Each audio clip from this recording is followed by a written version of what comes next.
August is Gastroparesis Awareness Month, which is an extremely rare and incurable disease that I am fighting. That's why I want to share a little bit of information, because you might have symptoms and you might not know that you even have it. It is a condition where the stomach empties too slowly, and the delayed emptying of the stomach is confirmed by a test. However, it's very difficult to get to the test because, number one, most of the gastroenterologist doctors don't suspect this disease when you're presenting symptoms to them, and number two, it's very expensive to get the testing done. So if you have no health insurance, it might be very expensive to get tested. I actually have health insurance, but my doctor belongs to the facility that's out of my network. That's why I had to pay $3,000 extra just for the test. Overall, the test was $18,000. Amazing, right? People who are getting gastroparesis are people who have diabetes. I don't have it. People who had surgery that involved working on their esophagus, stomach, or intestines, which might damage your vagus nerve. But also some people who have certain cancer treatments in the past, like radiation therapy, for example. I had none of those. The only thing that I had was a nasty case of COVID. It was really bad. I barely made it. 3 days after I recovered from my COVID, I got gastroparesis. How did it happen? How did I know I had it? One day I just woke up, I wanted to eat breakfast, and I couldn't swallow anything. And if I tried to swallow it by force, it would come up. It was the worst experience ever. So I was so confused. At the beginning, I was like, okay, this is temporary. Something happened. I don't know what it is. But then I started going to doctors. Finally, I got accepted and I got an appointment to see one of the best GI doctors in New Jersey. We did a few tests. We did colonoscopy, endoscopy, and then he said, everything looks clean. I think you have gastroparesis. So he gave me a referral to do the gastric emptying test. And unfortunately, that test confirmed that I had gastroparesis.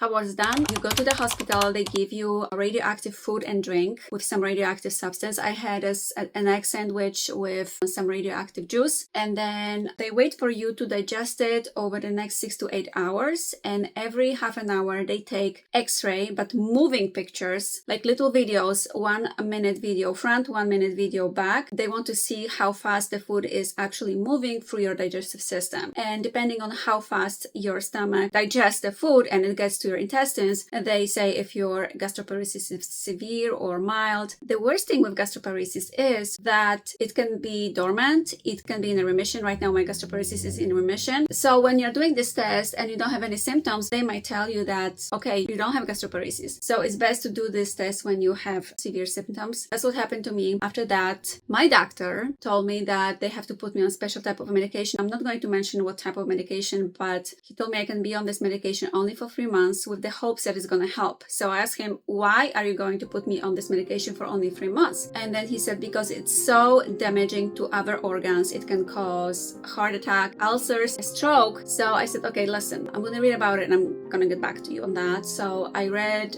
terrible reviews about this medication. So I went back to him and I'm like, okay, so what happens if this medication doesn't work for me and it doesn't stop my gastroparesis? He says, then we're going to figure something else out. I'm like, oh, no.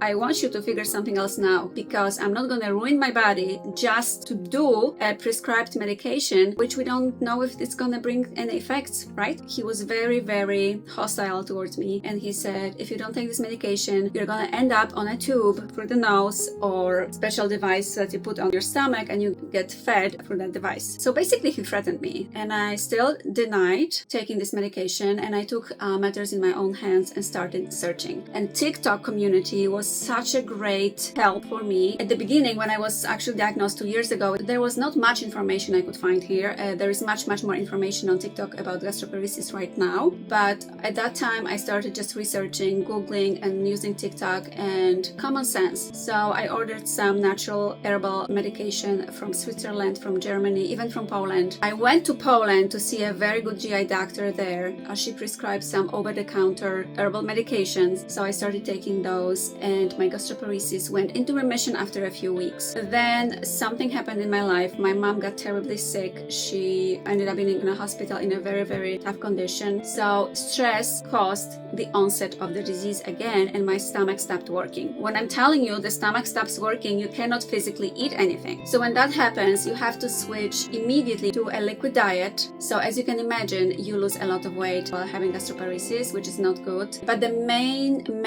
thing that affects your body with gastroparesis is the fact that your body doesn't absorb nutrients. Every 3 months, more or less, I get anemia because my body doesn't absorb iron at all. And since my stomach is already irritated, I cannot take iron as oral pills. I have to get my IVs. So I go to the doctor. Thankfully, the insurance pays for it. And then I have to get all the other vitamins, vitamin C, D, B, A, through my veins, through IVs as well, because otherwise I cannot function. You feel dizzy, have fatigue all the time. You would sleep 20 hours per day because you have no energy. Even if the disease is in remission and you can somewhat eat, of course you're on a very restricted diet anyway, then your body still doesn't absorb nutrients the way it should. So we are always depleted. At least I am, and my blood work results prove that. So living with gastroparesis is a terrible experience. I don't wish upon anyone. The worst thing is that there is no cure for it. Only in God's hands how long you're gonna last with it. There are people who can live with it just like up to 5 years. Some others live with it for 30 years. I'm just hoping that medicine will find a cure for it soon.